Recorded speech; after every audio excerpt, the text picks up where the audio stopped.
La coima, el soborno, el chantaje, entre otras, son formas de corrupción conocidas muy comúnmente en el Perú.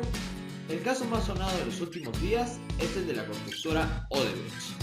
Pero eso es solo una muestra más de la perversión del sistema público por parte de malos funcionarios. Y es aquí donde surge la pregunta: ¿cuáles han sido los casos de corrupción e inmoralidad más graves en la historia del país?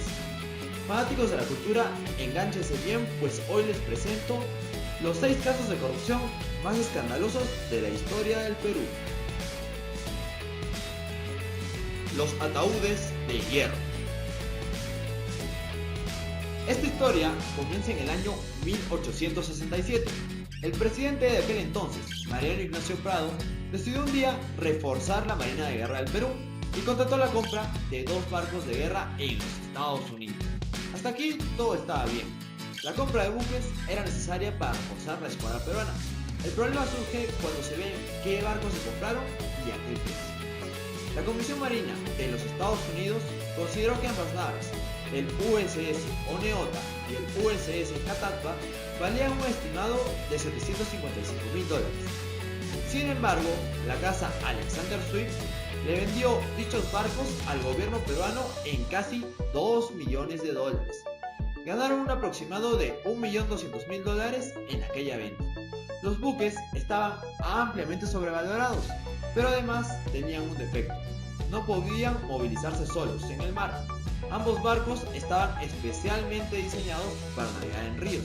Sin embargo, el gobierno del Perú los compró para usarlos en el Océano Pacífico. Es por eso que al traerlos eran muy pesados y debían ser remolcados. Los peruanos tardarían 1 año y 3 meses en viajar desde Estados Unidos hasta las costas del Perú. En aquellos días del viaje hacia el Perú, la prensa estadounidense, parodiando un poco la situación, dijo la siguiente frase: allí van los peruanos en sus ataúdes de hierro. ¿Quieres saber si con esta sobrevalorada compra se reforzó la marina peruana? Pues no, ambos barcos se deterioraron en pocos años. El contrato de compra dejó que los peruanos pagaran cualquier reparación que debiera hacerse. Y es más, la compra dejó sin recursos a la marina peruana para obtener buques de verdad. Lo paradójico es que mientras el Perú compraba chatarra por casi $2 millones, Chile, con solo $800,000, compró 2 fragatas blindadas, que en los años venideros la volverían una potencia naval en este lado del Pacífico. Y cuando estalló la guerra contra los chilenos, bueno, ya todos conocemos los resultados. Resultados que, al producir cambios territoriales, salen a la luz aún hoy en día. Sin duda, uno de los casos de corrupción que más repercusiones ha tenido en nuestra historia. Si quieres saber más de ello, te invito a leer el excelente libro El Expediente Prado. La Compañía Marítima General. ¿Desde hace cuánto tiempo ha existido el lobby? Con lobby me refiero a la presión de un grupo de personas sobre el gobierno para afectar o alterar las decisiones en la política de Estado.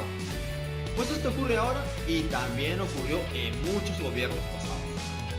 En 1858, nada menos que el ministro de Relaciones Exteriores, Manuel Ortiz de Ceballos, se vio envuelto en un caso de favoritismo y corrupción. Una empresa francesa, conocida como la Compañía Marítima General, acusó al ministro de pagarle 50,000 pesos para obtener un contrato en las cargas de guano que Perú exportaba a Francia y España. En aquella época, la compra del guano estaba en auge en todo el mundo, pues el fertilizante era demasiado preciado. Casualmente Perú era el principal exportador. ¿Y cuál fue la respuesta del ministro ante la acusación? Bueno, Ortiz de Ceballos consideró que esta acusación atacaba directamente su honor y se indignó bastante. Respondió muy enérgicamente a través de la prensa y a través de la correspondencia personal que mantenía con los agentes franceses, pero al parecer no tuvo la energía para dejar de negociar con ellos. Poco tiempo después, Ortiz de Ceballos, sin soportar la presión del pueblo y la prensa, decidió pasarle la pelota al Congreso y dijo que en realidad el soborno no fue de 50,000 pesos, no. fue de 70.000 y que bueno, no eran para él, sino para los miembros del Congreso, pues ellos eran los que finalmente firmarían el contrato con la Compañía Marítima General. No sé si con ello se embarró más o pensó que salvó su honor, pero nos dejó para la historia uno de los casos de corrupción más escandalosos ocurridos en el Perú y consignados en el libro de Alfonso Quirós, Historia de corrupción en el Perú, que también los invito a leer y comentar. La consolidación de Echenique. Esta historia inicia desde el año 1821, en los comienzos de las guerras de independencia. Estas causaron bastantes destrozos en las propiedades de los ciudadanos del Perú. No solo eso, muchos de los jefes militares de estas guerras, abusando en algunos casos de su poder, habían impuesto cupos, contribuciones y hasta embargos a los ciudadanos peruanos. A cambio de que hicieras tan patriótica contribución, recibías, te entregaban un pequeño vale o recibo, y la promesa de que el Estado peruano, finalizada la guerra, te pagaría por los destrozos que tus propiedades hubieran sufrido o por el dinero que amablemente, repito, amablemente, hubieses prestado. Pasaron más o menos 30 años y vinieron muchas más guerras en el Perú, por lo cual se repartieron muchos más papelitos con la misma promesa. Llegando el presidente de aquella época, Ramón Castilla, a reconocer la deuda y decir que efectivamente el Estado la pagaría. Bueno, don Ramón hizo las cuentas y dijo que el Estado debía aproximadamente 5 millones de pesos y que en el peor de los casos la deuda debía llegar a los 7 millones debidamente sustentados. Bueno, don Ramón terminó su gobierno y al entrar su sucesor en la presidencia, el general José Rufino Echenique, la deuda se disparó. Echenique le aumentó la deuda 19 millones de pesos más, o sea, casi 4 veces el valor original. ¿Qué sucedió? Pues ardió Troya.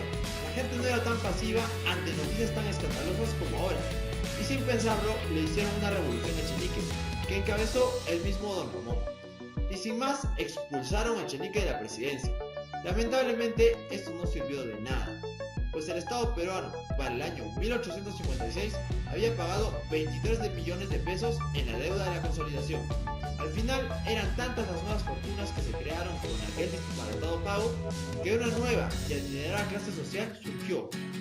Muchos nuevos ricos ante un impotente Estado, o mejor dicho, incompetente Estado. El gobierno aprista y el tren eléctrico. El primer y segundo gobierno de Alan García está acusado de una multitud de casos de corrupción, destapados por la prensa y muchos archivados por el Poder Judicial, mientras que para algunos ambos gobiernos han sido los peores y más corruptos de la historia del Perú. El otro lado de la moneda lo llevan los defensores del agua. Es así que Mauricio Mulder asegura muy alegremente: el segundo gobierno aprista ha sido el mejor de la historia del Perú. Bueno, como verán, yo discrepo con Mauricio. Sí, de todas formas discrepo. Y aunque me encantaría hablar de varios de estos casos, hoy me centraré en uno de los más escandalosos. Este caso involucra al mismo presidente Alan García y además al primer ministro italiano Benito Grassi. Transcurría el año 1993 cuando el empresario Sergio Siragusa declaró ante la Fiscalía italiana lo siguiente: García me invitó a reingresar en la sala, dejando afuera a mi acompañante. Una vez solos, me entregó 2 trozos de papel, con números e instrucciones de 2 bancos. En tono gracioso me dijo que él no podía recibir menos que Betina, y que por lo tanto hiciese lo necesario, estando él dispuesto a recibirlo gradualmente. Esta declaración se refería al hecho de cómo el consorcio italiano Tralima había coimeado al presidente peruano y al primer ministro italiano para que favorecieran a dicho consorcio, otorgándole la construcción de la obra del tren eléctrico. Sí, ese metro que estuvo abandonado durante 20 años. El caso fue muy mediático, pues los millones depositados por Siragusa eran en cuentas de un paraíso fiscal, un lugar donde la policía no investiga de dónde sale o entra el dinero que reciben los bancos. Este lugar era en las islas Gran Caimán. Finalmente, este extraño caso fue prescrito a pesar de ser un escándalo de niveles internacionales. En el año 2001, Cecilia Valenzuela y el procurador anticorrupción José Ugaz denunciaron que el líder aprista había negociado la prescripción de su caso con el tío Vlade, que entonces se encontraba en el poder. Si quieres saber un poco más de este pintoresco hecho en nuestra historia, te invito a leer el caso García. Fujimori y los Bloody Videos. Hablar de la corrupción en el régimen de Fujimori es un tema muy amplio y que merecería varios videos para entrar a comprender en profundidad todo lo que aconteció desde el año 1990 hasta el 2000. Sin embargo, hablaré de un caso en particular que fue tan mediático en esos años que generó la caída de todo el régimen. Ocurrió el 14 de septiembre del año 2000. Un video salió a la luz expuesto por la prensa. Canal N se había encargado de difundirlo. En él se veía al asesor presidencial, Vladimiro Montesinos, el hombre fuerte de Fujimori, reunido con el entonces congresista Alberto Puri. Y no estaban reunidos para hablar de fútbol. Ambos estaban coordinando el soborno que se le debía dar a miembros de otros partidos para que le brindaran su apoyo a Fujimori. Sí, claro, después de la media plática, Puri recibió su modesta y al parecer bien merecida coima. Pero el efecto del video fue devastador. La credibilidad del gobierno se vino abajo, desintegrándose en cuestión de días. El tío Vladi fugó del país, aunque antes de irse, su amigo Fujimori le agradeció los servicios prestados a la República Peruana durante 10 años y le entregó una pequeña propina de $15 millones. Nada más. Tiempo después, Fujimori también abandonaría el Perú y desde Japón renunciaría por fax o por EDECAN, según cuentan algunos de sus partidarios. Bueno, da lo mismo. Lo que importa aquí es que a partir de allí se conocerían a todas estas grabaciones como los Bloody Videos. Y ellos no solo involucraban a personalidades de la política, sino también a gente de la farándula, conocidos empresarios. La mayoría se reunía con el tío Vladi en la salita del zinc para pedirle algún favor o cobrar algún servicio. El tío Vladi ha declarado que existen 30.000 videos más. Extrañamente están en su poder, un privilegio raro para una persona encarcelada. Según Vladi, son su seguro de vida y de momento no tiene pensado revelarlos. Sin duda, los Bloody Videos pasarán a la historia como uno de los escándalos de corrupción peruana más grandes de todos los tiempos, pues involucran a un jefe de Estado y a su asesor. Odebrecht. Según el Departamento de Justicia de los Estados Unidos, la constructora brasileña Odebrecht sobornó durante 20 años a altos funcionarios de 12 países en distintas partes del mundo para obtener beneficios en contrataciones públicas. El Perú no se salvó de esta enorme red de corrupción, pues los sobornos aquí incluyen a los gobiernos de Alejandro Toledo, Alan García, Ollanta y al parecer a Alberto Fujimori. Las coimas y sobornos efectuados por Odebrecht son el escándalo de corrupción internacional más sonado de los últimos tiempos. Un ejemplo claro de la corrupción de Odebrecht lo encontramos en el año 2005, pues según las investigaciones, ese año Odebrecht realizó sobornos por $29 millones. Sin embargo, salió ganadazo, pues obtuvo $143 millones en beneficios, negocio en extremo rentable. Aún falta mucho por investigar, pero cada día salen más y más implicados de estos casos. Según el diario La República, el expresidente Alejandro Toledo habría recibido entre el 2005 y el 2008 pagos por $20 millones al haber accedido a que Odebrecht comenzara la construcción de la carretera interoceánica, una obra que hoy en día se considera en extremo sobrevalorada. Actualmente, la Fiscalía ha pedido 18 meses de prisión preventiva para Alejandro Toledo. Por el número de años y la cantidad de gobiernos y funcionarios implicados, Odebrecht es de hecho el campeón de esta lista, el caso de corrupción más escandaloso de la historia del Perú y quizás de Latinoamérica. No olvides suscribirte a nuestro canal y poner tus dudas o sugerencias en la caja de comentarios. Si quieres que hagamos un video sobre tu ciudad, su historia, cultura, costumbres, tours o cualquier tema que te interese, por favor no dudes en escribirnos a nuestro siempre vigilante Facebook o al vibrante Twitter. Si te agradó el video, te agradeceremos nos obsequies un motivador like. Un saludo para todos ustedes fanáticos de la cultura y nos vemos en un próximo video.